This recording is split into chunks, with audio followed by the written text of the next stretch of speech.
il y a beaucoup de personnes en Russie qui sentent la soupe chaude. Tu sais, qui sentent que ça va peut-être virer du mauvais bord, cette affaire-là.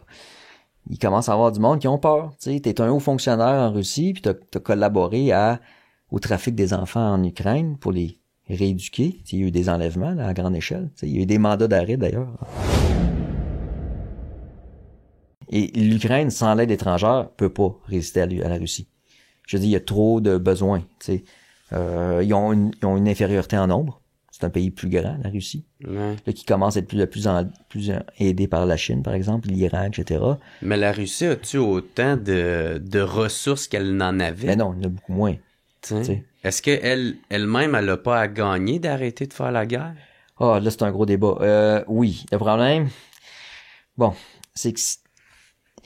OK, quand tu regardes la cote de popularité de Poutine, dans les dernières décennies, tu te rends compte que ça a monté à chaque fois qu'il a fait une invasion à succès.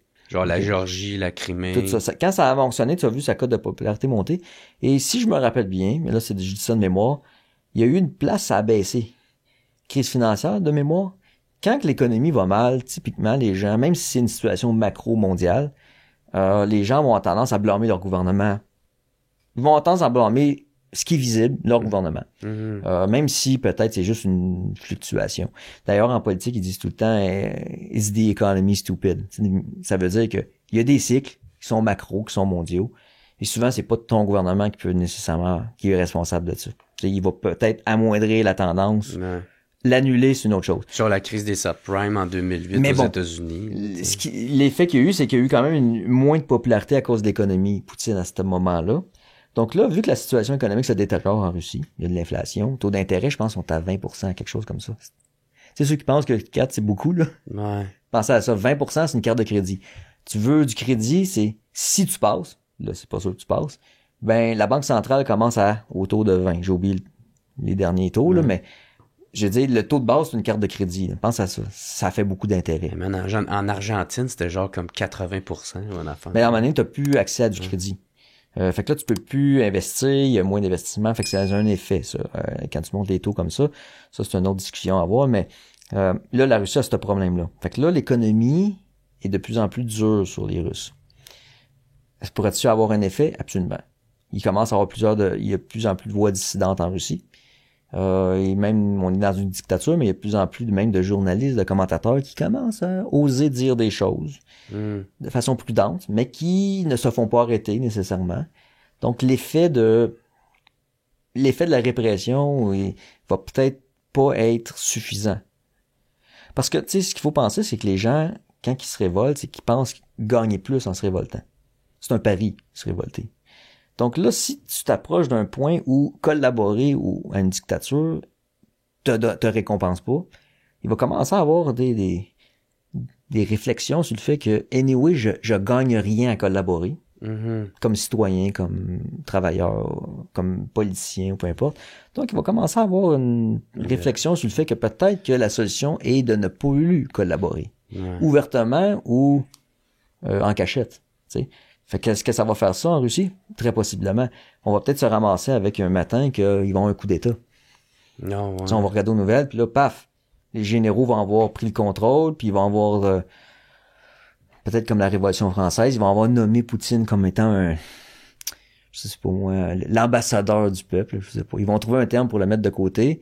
Un peu comme à la Révolution française, quand au début, ils ont pas guillotiné le roi immédiatement, là, tu sais. Ils l'ont gardé. Le roi est encore là. Ils l'ont dépouillé de son pouvoir. Puis là, graduellement, maintenant, la révolution s'est radicalisée de plus en plus. Ils en sont venus à la conclusion qu'il fallait faire un acte. Parce qu'il y avait des guerres, puis là, les rois autour voulaient ramener le roi. Fait qu'ils ont dit, ben là, on envoie un message, guillotine. Mais tout ça pour dire qu'il va peut-être avoir une situation intéressante où tu vas avoir peut-être un coup d'État. Et là, tu vas avoir une prise de pouvoir. Poutine va être relégué dans un rang secondaire. On va y envoyer le message qu'il faut que tu te calmes, puis on t'attaquera pas de ton image, mais laisse-nous faire, tu sais. Ouais. Laisse le pouvoir. Peut-être ça va être très violent, ça va peut-être être il va peut-être mourir aussi d'une maladie. Fait que toi, tu dis c'est plausible. Ça. Ben oui, absolument. Peut-être qu'un matin, on va se réveiller, puis qu'il va arriver quelque chose comme ça. Ça va peut-être déstabiliser la situation au front aussi. Il va peut-être avoir quelque chose qui va se passer à ce niveau-là. Il y a beaucoup de personnes en Russie qui sentent la soupe chaude. Tu sais, qui sentent que ça va peut-être virer du mauvais bord, cette affaire-là.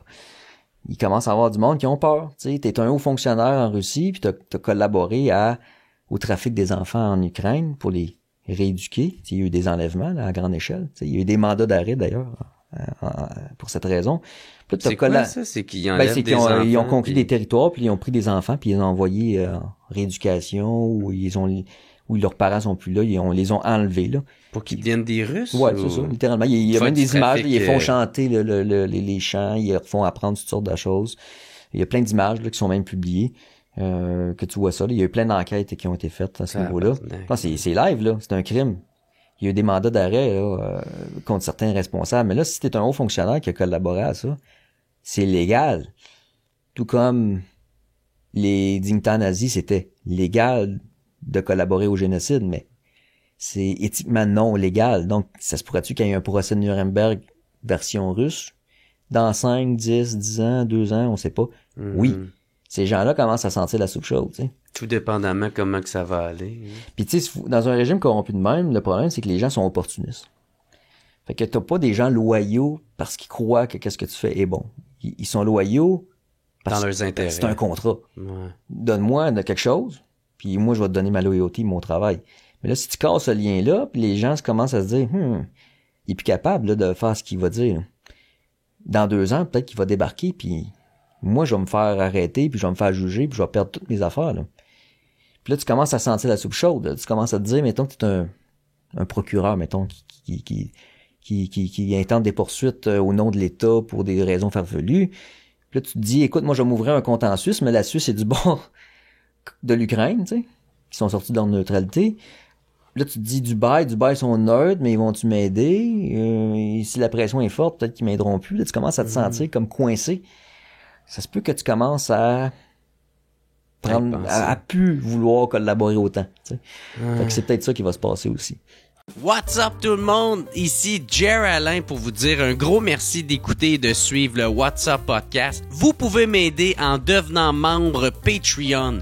Il y a plein de sortes de forfaits. Il y en a à 3, il y en a à 4, d'autres à 15, puis d'autres à 25. En plus de m'aider financièrement, vous allez pouvoir voir les épisodes d'avance et pas besoin d'attendre qu'ils sortent en ordre chronologique. Devenez membre au patreon.com/whatsuppodcast. Sinon, gros merci tout le monde de me suivre, c'est super apprécié. Passez une excellente journée.